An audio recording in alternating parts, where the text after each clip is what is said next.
Boa tarde, estamos de volta com mais um podcast acadêmico.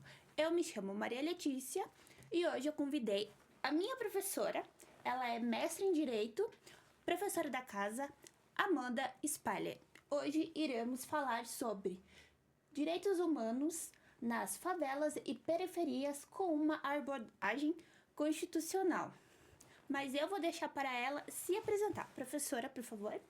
Boa tarde a todos. Boa tarde, Maria Letícia. Obrigada, professora. É um prazer estar aqui, um prazer falar sobre esse assunto tão polêmico, diante aí de vários momentos diferentes que estamos vivendo no Brasil.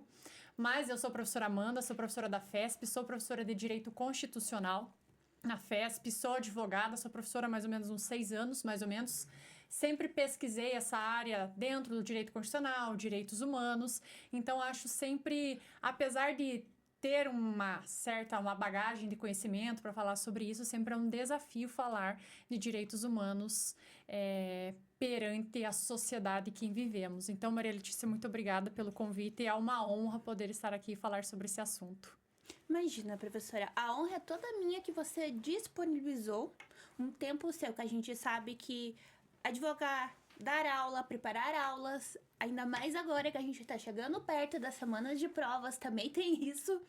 Então, você dedicou um tempo seu para vir aqui me dar essa entrevista. Então, eu fico muito grata por você ter vindo aqui. E a minha primeira pergunta será sobre a Constituição de 1988. Fala tanto em direitos fundamentais, mas como garantir que esses direitos cheguem de fato às pessoas que vivem nas favelas e periferias? Maria Letícia, primeiro eu gostaria de fazer uma fala antes de responder essa pergunta diretamente. Primeiro, as pessoas precisam parar de ter uma visão de direitos humanos como para aquelas pessoas pobres, para aquelas pessoas negras, para aquelas pessoas que têm alguma vulnerabilidade. Direitos humanos são para todos os humanos, independente da classe social, classe econômica, cultura, serve para todos. Então, primeira coisa, a gente tem que tirar essa resistência, que eu não sei de onde veio essa resistência de que direitos humanos é só para aquelas pessoas mais pobres e carentes. Não, para todos nós. A partir do momento que a gente mudar um pouco essa visão, acredito que essas perguntas que você vai me fazer, com certeza elas serão mais fáceis de ser respondidas e não só respondidas, mas também uma aplicabilidade mais eficiente pelo poder público e pela sociedade em geral. Um segundo ponto que eu também acho assim interessante mencionar antes de responder essas perguntas que você vai me dizer também precisamos parar de pensar que defensor de direito humano é só aquele que sofre algum tipo de preconceito. Sim. Primeiro, precisamos parar que defensor de direitos humanos é só um comunista, só um viés de esquerda. Não. Direitos humanos, eles vêm de um decorrer histórico, ganhou força, começou a ganhar mais força ali com a Revolução Francesa, depois tivemos aí a Carta das Nações Unidas, depois a Declaração Universal dos Direitos Humanos e vários outros documentos importantíssimos que basearam a nossa Constituição Federal de 1988. Então, defender direitos humanos não é defender bandido, não é defender negro, não é defender mulher, é defender todos que são humanos. Então, esse é um segundo ponto que também precisamos mudar a nossa perspectiva de visão com relação aos direitos humanos. E um terceiro ponto, antes de responder a tua pergunta, só o Estado deve garantir os direitos humanos. Não. Tem uma outra visão disso também. Apesar do Estado ser o garantidor ali dos direitos fundamentais e estar ali numa hierarquia em que o Estado tem o dever de garantir os direitos iguais, direitos humanos para os cidadãos brasileiros, a própria sociedade, eu e você também temos essa obrigação. A partir do momento que eu entendo os direitos humanos com uma perspectiva humana e que eu deixo de ver direitos humanos como algo só para direitos humanos é para pobreza, direitos humanos é para classe social inferior. Não, a partir do momento que nós, sociedade, enxergarmos os direitos humanos como algo inerente a nosso mesmo, a gente vai passar a se tratar diferente e não esperar só que o Estado garanta os nossos direitos. O respeito entre eu e você, isso já é ali uma espécie de observação, cuidado, garantia e aplicação dos direitos humanos perante a própria sociedade. Então, esses são os 3 primeiros pontos que a gente precisa tirar essa raiz que vem, assim, que eu não sei da onde que surgiu que direitos humanos é algo ruim e relacionado à pobreza. A partir do momento que a gente desconstruir essa visão, com certeza os direitos humanos eles passarão a ser vistos de uma maneira constitucional em que o próprio Estado vai analisar e observar de uma outra visão também. Mas, voltando ali à pergunta que você falou sobre como garantir, né, a Sim. Constituição. A Constituição fala muito em direitos fundamentais e como Sim. garantir, né? Primeira coisa, né? Temos um rol de direitos fundamentais ali na Constituição, artigo 5º, artigo 6º, que vai falar sobre os direitos individuais, direitos sociais, direitos coletivos, que isso não foi abordado simplesmente só com a Constituição de 88. E isso veio já de uma abordagem histórica. A nossa Constituição, ela trouxe isso de um viés internacional, ou seja, não é algo do Estado brasileiro, Não. essa proteção de direitos fundamentais. Isso vem numa ordem internacional, em que, inclusive, colocado na nossa Constituição como como uma cláusula pétrea. E o que é uma cláusula pétrea? Algo em que eu não posso abolir, excluir, acabar. Não que ela seja congelada, eu não posso mexer naquilo ali. Mas eu não posso simplesmente acabar com esse rol de direitos humanos que nós temos, que veio através de um decorrer histórico. Mas como garantir isso, né? Por quê? A Constituição está ali, está escrita. O fato dela existir já é uma obrigação em que o Estado precisa observar para garantir isso. Só que não é tão fácil assim também dar essa garantia igual para todos diante da diversidade em que é o Brasil. Mas a primeira coisa é que a própria Constituição coloca como políticas públicas. Como que a gente vai garantir esses direitos? Como que a gente vai garantir um desenvolvimento nacional sem políticas públicas para fomentar essa garantia, por exemplo, da igualdade, da liberdade? Como que eu vou garantir uma saúde, um saneamento básico, Sim. educação, moradia, se eu não tenho programas sociais que fazem a população mais vulnerável chegar a alcançar, né, uma maior efetivação desses direitos, né? Obviamente, temos também as garantias individuais, que tá ligado ali com os remédios constitucionais, que elas visam garantir as liberdades, garantir o acesso à educação, à saúde e outras questões constitucionais. Mas um primeiro ponto é observar o que é necessário perante a sociedade e firmar em políticas públicas. E, ao meu ver, uma das primeiras coisas em que a gente precisa realmente investir com vontade é na educação. Sim. Claro que a gente sabe que é um pouco mais difícil esse acesso à educação para quem mora lá na periferia, lá na favela, que já são geralmente aqueles que acabam ficando um pouco mais escondidos da visão do poder público, mas eles existem e a gente precisa observar bastante aí essa questão de políticas públicas a determinadas classes sociais. E por que eu digo classes sociais? Porque, infelizmente, ainda a gente vê violação de direitos fundamentais, violação de direitos humanos nas classes econômicas e sociais de um nível mais baixo, digamos assim. Então, é nessas pessoas que precisamos focar nesse momento para trazer todas as garantias ali que a própria Constituição coloca a partir do artigo 1º como fundamentos da República, depois do artigo 3º como objetivos e para frente ali com os direitos fundamentais, individuais, sociais. O princípio da dignidade da pessoa humana é um dos pilares da nossa Constituição.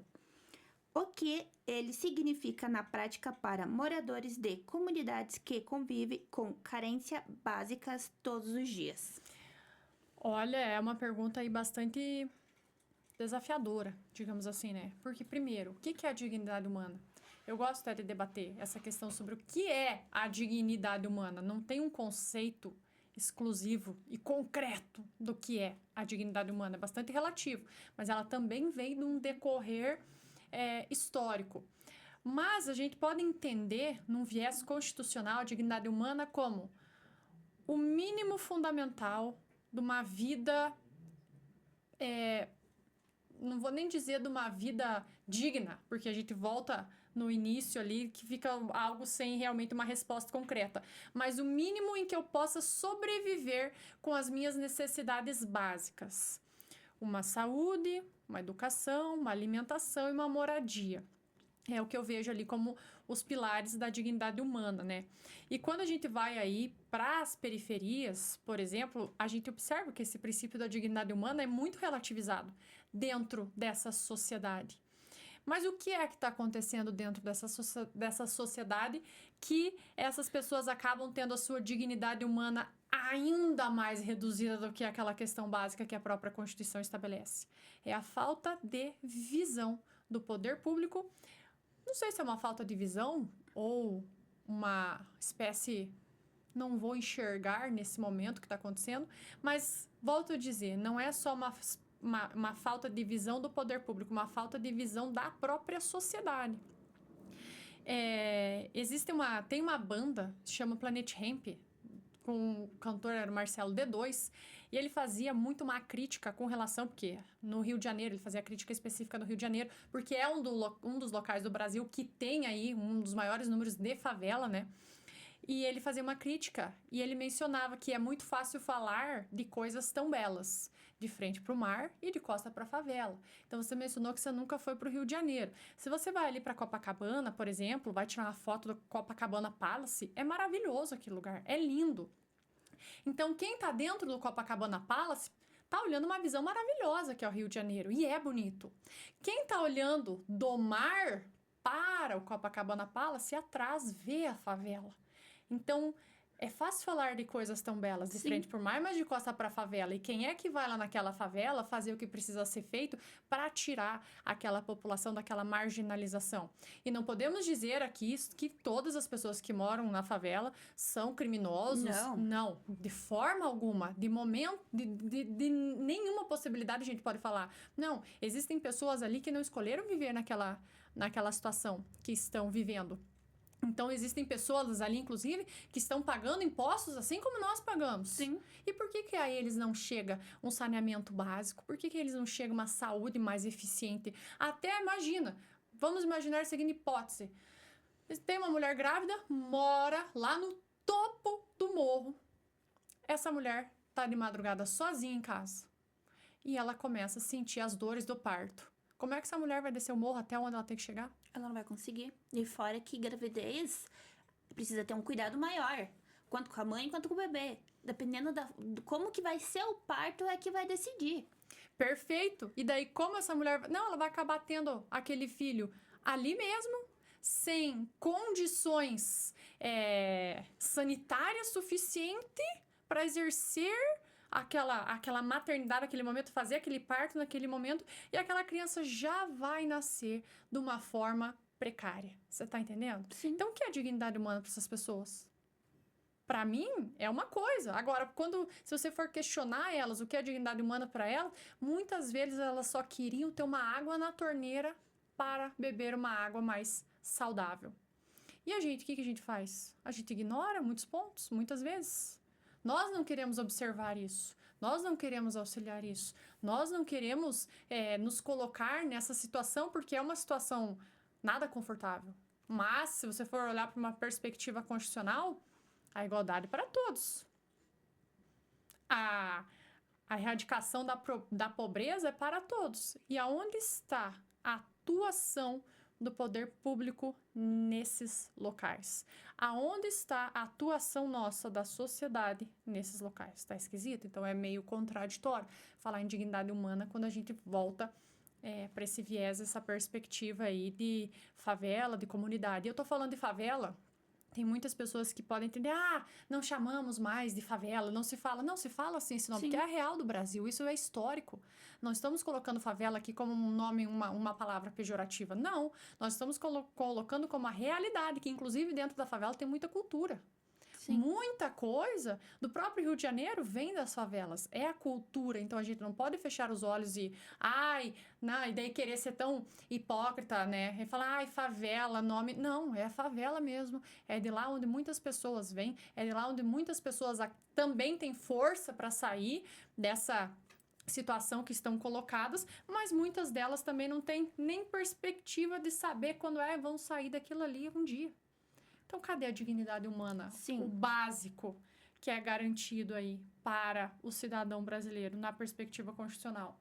Não existe, infelizmente. E a minha próxima pergunta, prof, será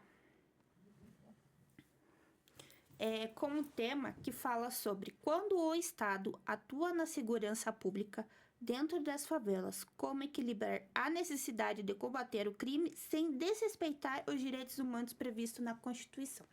Essa pergunta é polêmica. Essa pergunta é polêmica, né? E às vezes a gente tem que pensar algumas coisas assim para que as pessoas não façam uma interpretação equivocada, né? Sim. Mas vamos lá. O direito à segurança pública é um direito de todos. Sim. A Constituição garante. Quem é que tem que garantir a segurança pública? O Estado. E como é que o Estado se comporta quando coloca o agente policial dentro da favela para combater o crime? Não há distinção de quem é traficante, de quem não é traficante. As pessoas moram coladas ao lado dos outros. Quanta bala perdida, sim, que acontece, muitas pessoas inocentes morrendo. Ou seja, a gente não pode justificar o acabar com o crime matando outras pessoas. Os fins não justificam os meios. Né? A gente estuda bastante isso. Sim. Principalmente nas aulas, pelo menos comigo, nas aulas de direito constitucional. Eu não posso justificar e matar pessoas inocentes para acabar com o crime organizado, com o tráfico de drogas. Eu tenho que ter formas eficientes de chegar aonde eu preciso chegar sem causar um transtorno ainda maior. E eu vejo como isso só com treinamento dos policiais, com cursos, e não estou falando que os policiais não fazem, porque a gente sabe que para se tornar um policial militar, seja policial militar, policial civil, policial federal, qualquer formação dentro da área policial precisa passar por diversos cursos. Mas é necessário que seja cada vez mais aprimorado a forma de abordar nesses momentos em que precisa haver esse combate. E quando a gente fala esse combate, não é simplesmente o policial entrar dentro da favela e rondar, ver o que está acontecendo. Não, porque a gente sabe que vai ter momentos em que vai ter embate ali entre polícia, traficantes e algumas pessoas vão morrer nesse meio. Então, quanto mais eficiente for a abordagem... Mas chegamos ao fim, mais um podcast acadêmico. Eu me chamo Maria Letícia e eu gostaria de agradecer, professora, por você ter vindo aqui, ter tido esse bate-papo comigo, ter nos ensinado